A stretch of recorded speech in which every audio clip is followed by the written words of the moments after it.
The sack shouldn't have been moving.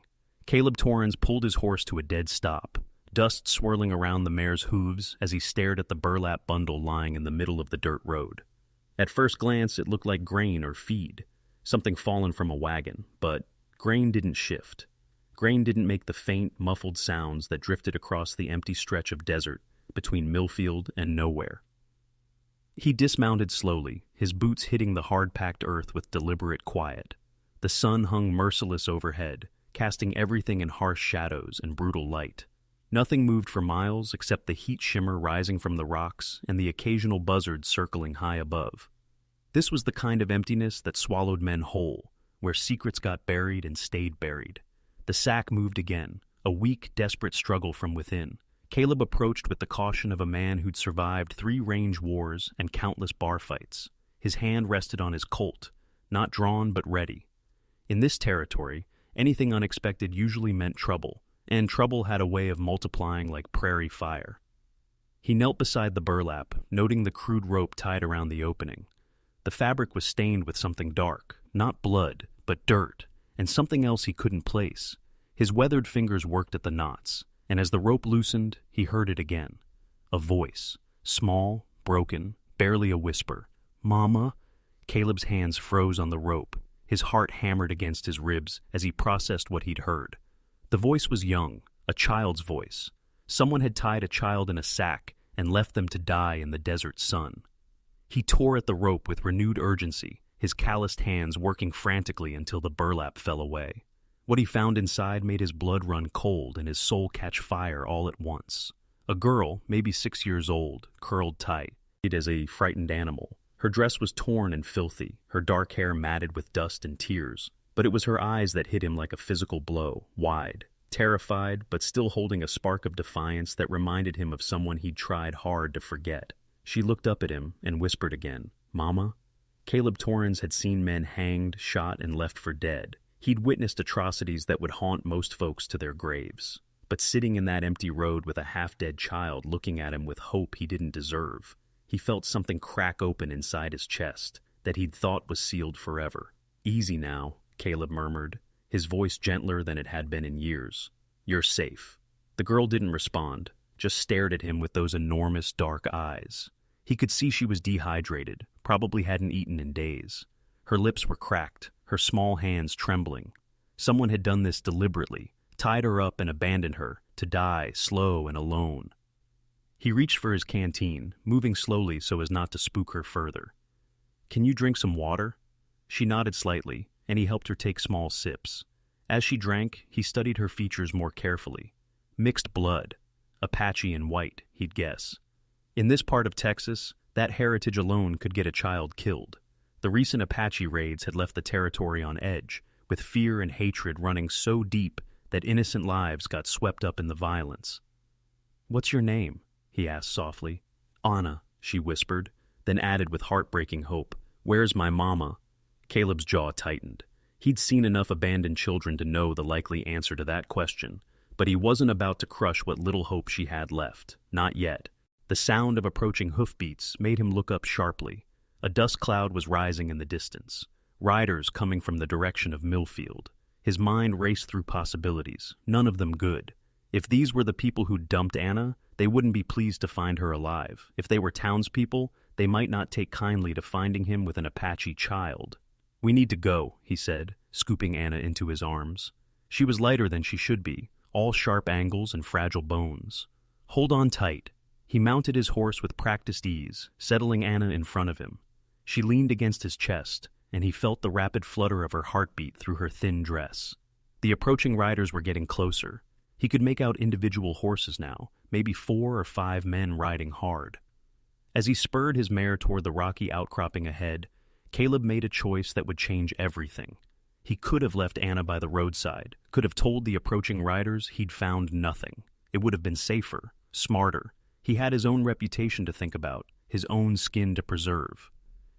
Instead, he held the child tighter and rode toward the hills, toward trouble he couldn't yet imagine. Behind them, the dust cloud grew larger, and the sound of pursuit echoed across the desert like thunder before a storm. The cave Caleb found was little more than a crack in the rock face, but it was hidden from the main trail, and offered shelter from both sun and searching eyes. He helped Anna dismount, noting how she stayed close to his side, her small hand clutching his shirt sleeve. "Why did you help me?" she asked, her voice barely audible in the cool shadow of the rocks. Caleb studied her face, the delicate features, the mix of heritage that marked her as belonging to two worlds and welcomed by neither. "Because leaving you there wasn't right," he said. Simply. The sound of hoofbeats grew louder, echoing off the canyon walls. Caleb peered through a gap in the rocks and counted 5 riders. He recognized the lead horse, a big gray stallion that belonged to Dutch Morrison, the self-appointed leader of Millfield's vigilante committee. Morrison was a hard man who saw Apache blood as a stain that needed washing away. "She's got to be around here somewhere," Morrison's voice carried clearly in the desert air. Tom saw Torrens stop right about where we left her. Anna pressed closer to Caleb, her eyes wide with terror. She knew these voices, he realized. These were the men who'd tied her in that sack. "Maybe she wandered off and died," another voice suggested. "Sun like this would finish a kid pretty quick." "We need to be sure," Morrison replied. "Can't have any loose ends walking back to town with stories." Caleb's hand moved to his gun. 5 against 1 weren't odds he liked, especially with a child to protect. But Anna tugged on his sleeve, shaking her head urgently. "They killed Mama," she whispered, tears streaming down her dirt-stained cheeks. "They said she was a traitor for marrying Papa. They said I was a mistake that needed fixing." The words hit Caleb like physical blows. He'd known men capable of such cruelty, but hearing it from a 6-year-old child made his vision blur with rage. These weren't soldiers fighting a war. They were cowards who murdered women and children in the name of justice. The hoofbeats were getting closer. Morrison's men were searching methodically, checking every possible hiding spot. It was only a matter of time before they found the cave. "Listen to me," Caleb whispered urgently to Anna. "Whatever happens, you stay hidden. You understand? No matter what you hear, you don't come out until I tell you it's safe." She nodded, but her grip on his shirt tightened. "Don't leave me," she pleaded. "I won't," he promised, though they both knew it might be a lie. "But if something happens to me, you wait until dark, then head north to the mission. Tell Father Miguel that Caleb Torrens sent you." The sound of voices was right outside now. Caleb checked his pistol, knowing that in moments he'd have to make a choice between his own life and the promise he'd made to a dying child's hope. "Found something!" The shout came from directly above their hiding spot. Caleb tensed, ready to step into the open and draw their fire away from Anna, but the voice continued. "Horse tracks, but they're old. Probably nothing." Anna pressed her face against Caleb's shoulder, her small body trembling. In the dim light of the cave, he could see the exhaustion etched in her young features, the kind of bone-deep weariness that came from losing everything that mattered. "Your papa," he whispered softly. "What was his name?" "James Crawford," she said, her voice muffled against his shirt. "He was a good man. Mama said he saw people's hearts, not their faces." Caleb's breath caught. He'd known a James Crawford, a former cavalry officer who'd left the army in disgust over the treatment of Apache civilians. Crawford had settled near Millfield with his Apache wife, trying to build a life between two worlds. Caleb had respected the man's courage, even if others called it foolishness. "He taught me to read," Anna continued, her voice growing stronger with the memory. "Said words had power, that knowing them meant nobody could ever make me small." She reached into the torn pocket of her dress and pulled out a small leather journal, its pages worn and water-stained. "Mama gave me this before they came.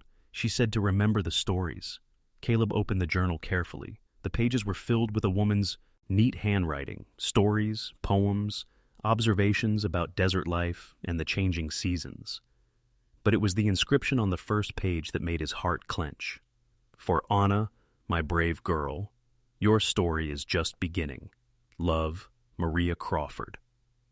The hoofbeats outside were moving away, but Caleb barely noticed. He was thinking about a woman he had never met who died trying to protect her daughter's future, about a man who had died defending his family's right to exist, about all the small acts of love and courage that happened in the shadows while the world raged on in its cruelty. "She was beautiful," Anna said, noticing his attention to the journal, "and smart. Papa said she could speak 4 languages and knew every plant that grew in the desert. She taught me which ones heal and which ones hurt." "She sounds like she was remarkable," Caleb said, and meant it. Anna looked up at him with those 2 wise eyes. Why do people hate us so much? We never hurt anybody.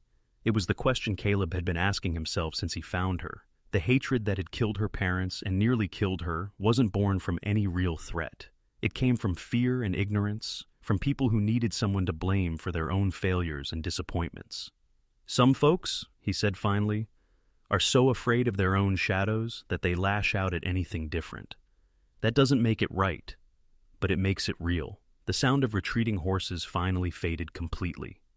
They were alone again, but Caleb knew their safety was temporary at best. 3 hours passed before Caleb deemed it safe enough to leave the cave.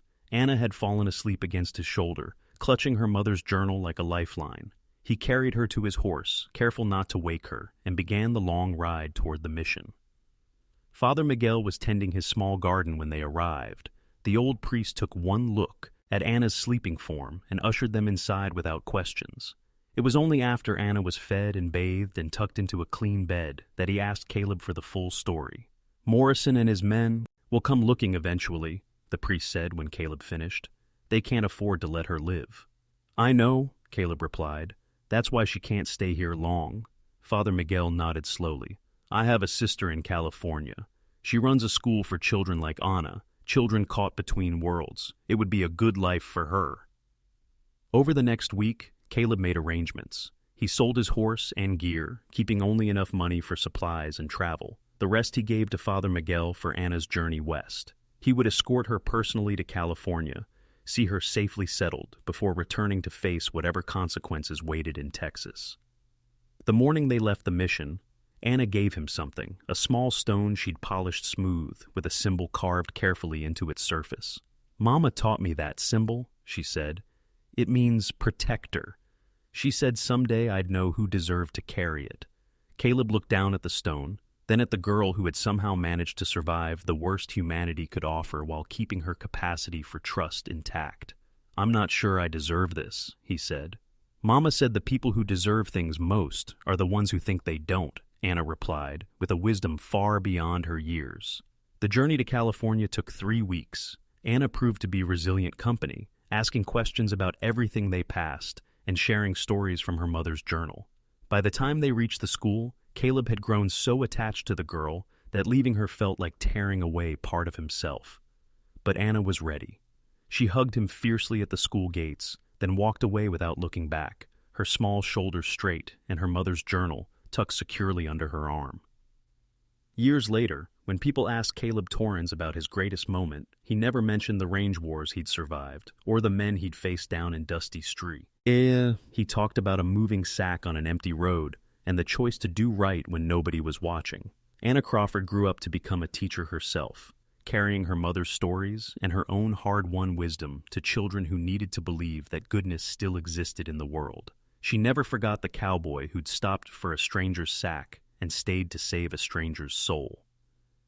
In her desk drawer, she kept a worn leather journal and a smooth stone carved with a symbol for protector, reminders that sometimes the most important stories begin with the smallest acts of courage.